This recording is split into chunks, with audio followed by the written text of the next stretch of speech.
Today we're taking a look at AFK Journey, a cross-platform game and an all-new RPG title crafted by the creators of AFK Arena. You might know of AFK Arena, it's a very popular game, and AFK Journey is completely different, but it has all the addicting mechanics to make it a banger too. Its slogan is "Anywhere you go, magic follows," and the game really drives home a magical feeling. It's beautifully set in a 3D canvas art world, and AFK Journey is an ethereal fantasy RPG, but also in fact presents some innovative new features to RPG games. For example, the new bullet timing mechanism, a low maintenance resonance progression system, and a main story driven by your adventure on an open map. Thanks to AFK Journey for sponsoring today's video, and in this video we will take a look at if the game is actually worth picking up. First of all, we have to obviously start out with the most important aspect of any game, the character creation system.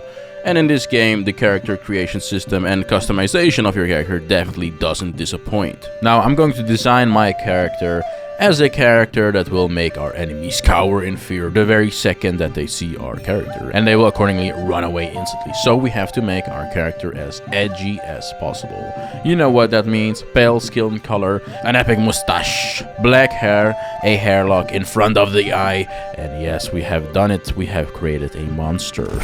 We have created a scary, edgy anime character that will conquer the world. So immediately in those first minutes you get drawn into this game, because look at this. Epic combat and dialogue. Our character that we just made comes in hard with a sick sweep and assassination instantly. After seeing this cutscene, I didn't know that we made such a badass, but yes, I'm now all in for it. Now, obviously, the game has all the RPG elements, dialogue, exploring, all the good stuff, and with that epic introduction, yes, I cannot wait to dive deep into this game. But obviously, we can't go too fast, so let's go ahead and take it bit by bit and evaluate whether this game is worth it or not. So first of all, let's start off with where AFK Journey actually takes place, and that is a fantasy world known as Hesperia, a world ridden with magical elements where a seed of life took root. As the river of time flowed, the once all-powerful gods fell. As the seed grew, each branch sprouted leaves, which became the fractions of Hesperia.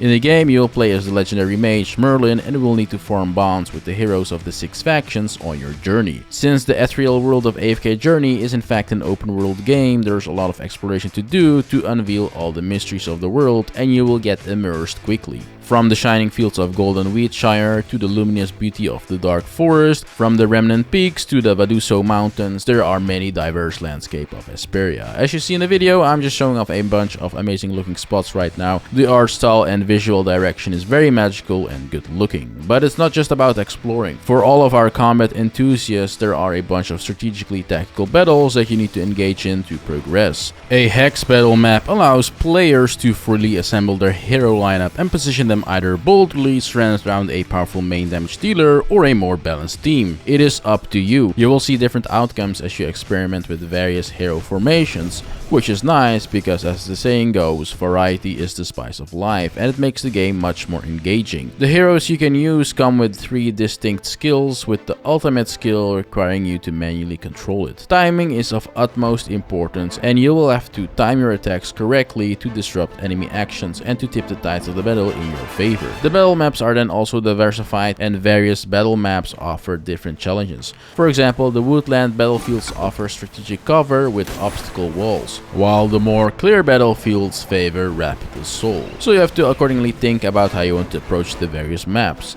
So let me just show you this live battle that I'm having right now. As you see, I have selected a very versatile team with a lot of different powers, and I'm placing them in such a way that we can take care of our enemies really quickly. And the battle begins. I have selected a bunch of powerful heroes that can annihilate the enemies from a distance, and they all complement each other and basically just enhance each other's powers. And as you can see, we are melting our enemies very quickly. There's pretty much no effort required from our side. You can just completely dominate your enemies by selecting the right heroes and positioning them strategically in a beneficial way. And there it is. We have already won.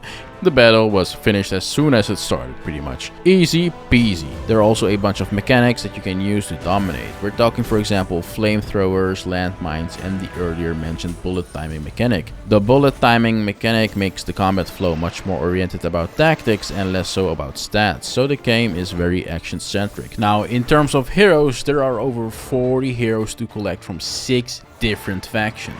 Even though we're only in the open beta at this moment in time, the heroes are vastly distinct. We have, for example, the Wilders, which flourish at the heart of their forest. We have the Maulers, the pure strength faction, and many more like the Graveborn Legions, the Celestials, and the Hypogenes. To build your heroes, you don't have to grind. Neither do you have to grind for resources. There are auto battle and AFK features that will gather resources for you while you're sleeping.